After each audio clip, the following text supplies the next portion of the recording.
আসসালামু আলাইকুম রহমতুল্লাহি ওয়া বারাকাতুহু। সম্মানিত দর্শক, আমাদের জাতির উপর ক্যান্সার রূপে রোহিঙ্গা শরণার্থীরা পুরো দেশ জাতির রক্তকে যেভাবে চুষে খাচ্ছে, তার চেয়ে ভয়াবহ খবর হলো যে ওই অঞ্চলকে কেন্দ্র করে, অর্থাৎ কক্সবাজার, উখিয়া, রাঙামাটি, পার্বত্য চট্টগ্রাম, খাগড়াছড়ি, বান্দরবান এই এলাকাকে কেন্দ্র করে নতুন একটি খ্রিস্টান রাষ্ট্র গঠন করার চক্রান্ত হচ্ছে বহুদিন ধরে। সেখানে স্বাধীন জুমল্যান্ড নামে একটি রাষ্ট্র গঠন হবে। সেই রাষ্ট্রের সংবিধান রচনা করে ব্যাংকক থেকে, ফিলিপাইন থেকে এই বিদ্রোহীরা সেখানে তাদের কর্মকাণ্ড চালিয়ে যাচ্ছে এবং তাদের প্রচুর অস্ত্রধারী সদস্য আমাদের পার্বত্য অঞ্চলের গহীন অরণ্যে ওখানকার আদিবাসীদের জীবন তছনছ করে ছেড়ে দিচ্ছে। তো সেই ঘটনার সঙ্গে আবার অতি সম্প্রতি যুক্ত হয়েছে মায়ানমারের আরাকান আর্মির বিজয়। আরাকান আর্মি এমনি আমাদের বাংলাদেশের পাহাড়ি অঞ্চল ব্যবহার করেছে যুদ্ধ করার জন্য দীর্ঘদিন ধরে, এবং বাংলাদেশের মাটিতে তাদের হাজার হাজার পেট সেনা ছিল। আমি আজ থেকে ৪-৫ বছর আগে বান্দরবনে গিয়েছিলাম। সেখানে থানচি উপজেলার যে গহীন অরণ্য, বিশাল এলাকা, সেখানে প্রশাসন বলতে যা কিছু বলতে সেখানে আরাকান আর্মিদের কাছে অনেকটা জিম্মি ছিল ৪-৫ বছর আগে। এবং ওখানকার স্থানীয় কিছু নেতা আমাকে বলেছিলেন যে এখানে যারা আরাকান আর্মির সদস্য তারা বেশিরভাগই বাংলাদেশি আদিবাসী, এবং তাদেরকে অস্ত্র এবং প্রতি মাসে ৫,০০০ থেকে ১০,০০০ টাকা করে আরাকান আর্মি বেতন দিয়ে পোষেন। এখন তাদের বক্তব্য হলো যে এই কাজটি যদি সেনাবাহিনী করতেন, এই আদিবাসীদেরকে তারা যদি কাজে লাগাতে পারতেন, তাহলে এখানে আরাকান আর্মি ঢুকতে পারত না। তো বাংলাদেশের মাটিকে ব্যবহার করে সেই আরাকান আর্মি এখন এতটা শক্তিশালী হয়ে পড়েছে যে তারা পুরো সেই যে রাখাইন রাজ্য এটি তারা দখল করে ফেলেছে মিয়ানমারের সেনাবাহিনীকে পরাজিত করে, এবং এখন তারা ওই বাংলাদেশের মধ্যে তাদের যে আবাসস্থল রয়েছে। এইবার রোহিঙ্গাদেরকে নিয়ে মুখ খুললেন গোলাম মাওলা রনি, গুরুত্বপূর্ণ তথ্য দিলেন। বিস্তারিত ভিডিও জুড়ে দেখতে থাকুন। বিমাতাসুলভ আচরণ করছে। সেই বিমাতাসুলভ আচরণের ফলে আরাকান আর্মি যে কোনো সময় বাংলাদেশ সীমান্তে আক্রমণ চালাতে পারে। ইতিমধ্যে তারা অনেক বাংলাদেশি জেলেদের ধরে নিয়ে গেছে, অনেক মালবাহী ট্রলার তারা ধরে নিয়ে গেছে এবং সীমান্তে রীতিমতো ত্রাসের রাজত্ব কায়েম করেছে। এই গেল একটা। এবং এটির পেছনে চীন থেকে শুরু করে পশ্চিমা রাষ্ট্ররা জড়িত। এই আরাকান আর্মির একটা ইকুয়েশন আমি বললাম। দ্বিতীয়ত হলো যে স্বাধীন জুমল্যান্ড যারা প্রতিষ্ঠা করতে চান পার্বত্য অঞ্চলে, তার আবার আরেকটি পক্ষ, দ্বিতীয় আরেকটি পক্ষ রয়েছে, সেটা হলো শান্তি বাহিনী। আবার চতুর্থ আরেকটি পক্ষ রয়েছে শান্তি বাহিনীর বিরুদ্ধে আরেকটি পক্ষ, যেটি এই ইউনূস সরকার আসার পরে যে ব্যাংক লুটপাট করেছিল তারা। এইভাবে আমি 4টি পক্ষের নাম বললাম। মূলত এখানে 8 থেকে 10টি সশস্ত্র গ্রুপ তারা পুরো পার্বত্য অঞ্চলকে উত্তাল করে রেখেছে। এর মধ্যে 12 লাখ রোহিঙ্গা অফিসিয়ালি, কিন্তু আনঅফিসিয়ালি হবে কম করে হলে 15 লাখ। তারা বাংলাদেশ সীমান্তে ঘাঁটি গেড়েছে এবং বিশ্বের যে সকল বড় বড় দেশ তারা দাতা সেজে এদেরকে লালন পালন করছেন এবং আমাদেরকে বাধ্য করছেন একটি তাদের যে জীবনযাত্রার একটি অংশ বহন করার জন্য। এবং শেখ হাসিনা যতদিন ছিলেন, আমরা যতটুকু জেনেছি যে কম করে হলো 50,000 কোটি টাকা এই রোহিঙ্গারা ঢোকার পর থেকে এ পর্যন্ত বাংলাদেশের এই দরিদ্র দেশের রাজকোষ থেকে তাদের পিছনে ব্যয় করা হয়েছে। এর বাইরে জাতিসংঘ দিচ্ছে, ইউরোপীয় ইউনিয়ন দিচ্ছে, আমেরিকা দিচ্ছে, আলাদা আলাদা দিচ্ছে, কিন্তু বড় অংশটা কিন্তু বাংলাদেশই দিচ্ছে।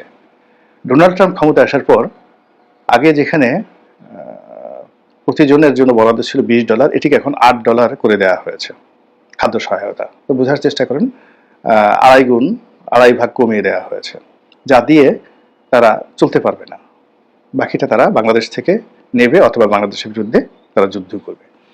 এই রোহিঙ্গা যে জাতিটি, এটা একটা যোদ্ধা জাতি, আর একই সঙ্গে এরা বজ্জাত বটে। এরা পরস্পর দ্বন্দ্ব সংঘাত করে, মারামারি করে, কাটাকাটি করে।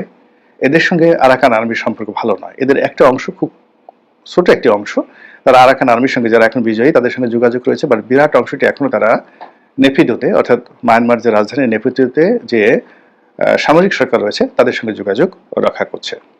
তারা স্থানীয়ভাবে আমাদের বাংলাদেশে যারা আছেন, চুরি, ডাকাতি, রাহাজানি, খুন, ধর্ষণ, একাধিক বিয়ে থেকে শুরু করে পতিতাবৃত্তি, এমন কোনো অপকর্ম নেই যে তারা সেগুলো কাজ করছে না। এবং তারা যে কোনো মানুষকে যদি একবার তাদের ক্যাম্পের মধ্যে ঢুকিয়ে ফেলতে পারে, ওখান থেকে বের করে আনার ক্ষমতা সেনাবাহিনীর আছে কিনা সেনাবাহিনী ভালো বলতে পারবে। তো এইভাবে আমাদের দেশের কিছু মোল্লা, তারা যখন এই রোহিঙ্গারা আসলো, হঠাৎ করে তারা আবেগপ্রবণ হয়ে গেল, তাদেরকে আশ্রয় দিতে হবে, মুসলমান জাতি ভাই, এই সকল মোল্লাদের একজনকে এখন পাওয়া যাচ্ছে না। এবং কোনো মোল্লা গিয়ে সেখানে 2-4 লাখ টাকা 20 লাখ টাকা দিয়েছেন, এরকম ঘটনা আমার জানা নেই।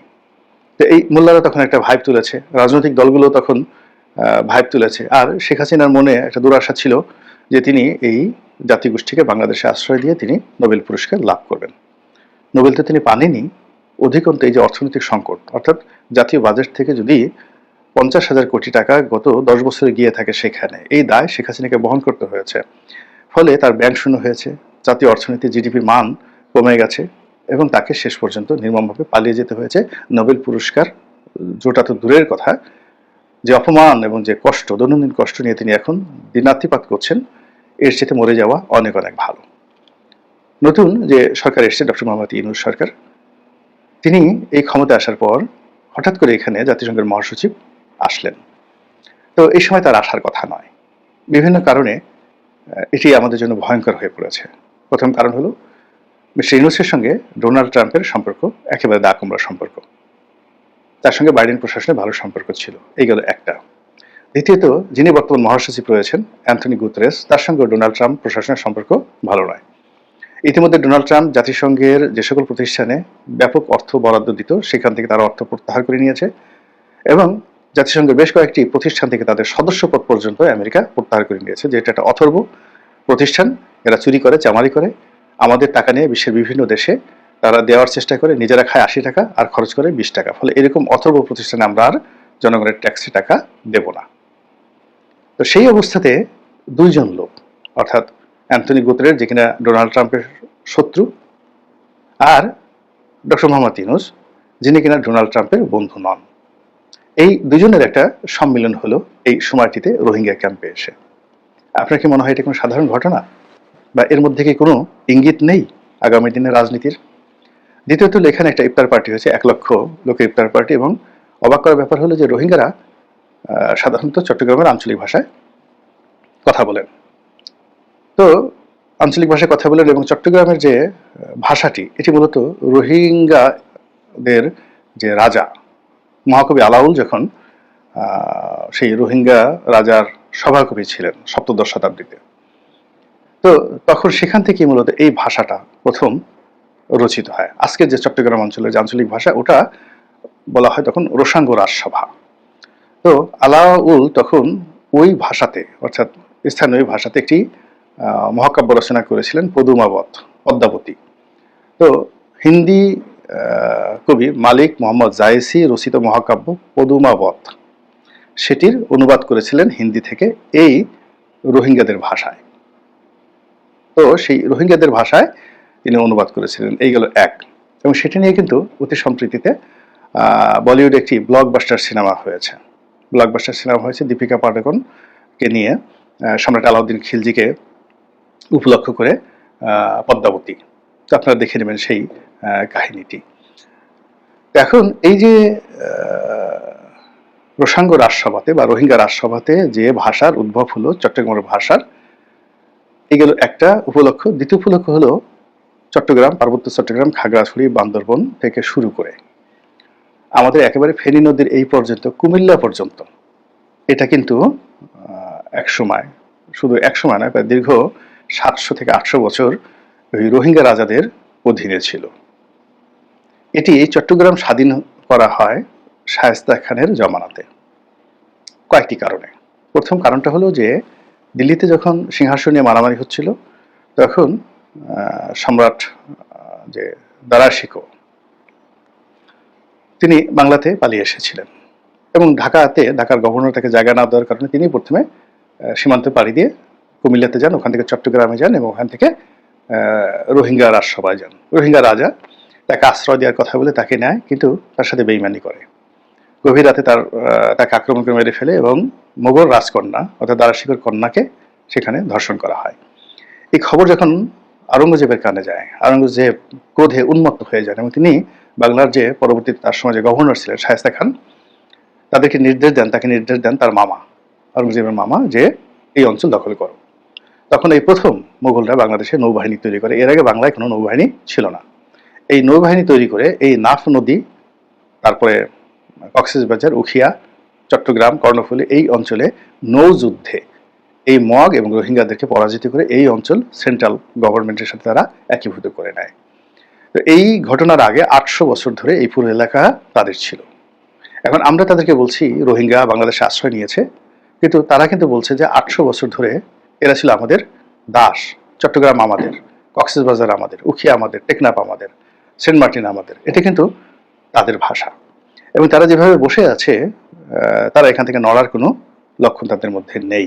এখন এই যে 12 লাখ যারা নির্যাতিত, যারা যোদ্ধা, যারা সংঘাত প্রিয়, সেই মানুষগুলো যদি সেই ইনসার্জেন্সি শুরু করে, সামরিক আক্রমণ শুরু করে, আমাদের অবস্থা কি হবে? আমরা 3-4 হাজার শান্তি বাহিনীর সাথে যুদ্ধ করতে শত শত বালতি পানি খেয়েছি। আর সেই জায়গাতে এই সময়টিতে এসে অ্যান্থনি গুতেরেস এবং ডক্টর মোহাম্মদ ইউনূস সেখানে গিয়েছেন, এবং সেখানে গিয়ে আবার ডক্টর মোহাম্মদ ইউনূস সেই রোহিঙ্গাদের ভাষায়, চট্টগ্রামের আঞ্চলিক ভাষায় তিনি তাদের সাথে সুদীর্ঘ বক্তব্য দিয়েছেন, কথা বলেছেন। আপনারা কি এর মধ্যে কোনো হেতু খুঁজে পাচ্ছেন? কোনো আশঙ্কা, নাকি কোনো সুসংবাদ? আমি শুধু কাহিনী বললাম, যা বুঝার আপনারাই বুঝে না। শুধু একটা কথা বলি যে ইন্দোনেশিয়ার একটি এলাকা, সেই এলাকা মানে ইন্দোনেশিয়া এক সময় একটা তাদের যে বিভিন্ন দ্বীপগুলো বিভিন্ন লোকের হাতে, মানে সাম্প্রদায়িক শক্তিদের হাতে ছিল। তো এর মধ্যে পূর্ব তিমুর নামক যে এলাকাটি, এটি ওখানে ফ্রান্স দীর্ঘদিন ধরে আধিপত্য বিস্তার করে রেখেছিল। এই পূর্ব তিমুরটিকে ইন্দোনেশিয়া থেকে আলাদা করে সেখানে একটি খ্রিস্টান রাষ্ট্র প্রতিষ্ঠা করেছে জাতিসংঘ এবং ইউরোপীয় ইউনিয়ন। এবং সেখানকার যিনি প্রধান, অর্থাৎ পশ্চিমাদের দালাল মিস্টার গুসমাও, তাকে আবার নোবেল শান্তি পুরস্কার দেওয়া হয়েছে। আবার ডক্টর মোহাম্মদ ইউনূসের আবার তিনি খুব ঘনিষ্ঠ বন্ধু। তিনি আবার বাংলাদেশে এই গত কয়েক মাস আগে এসে বাংলাদেশে দেখা সাক্ষাৎ করে গেছেন ডক্টর ইউনূসের সঙ্গে।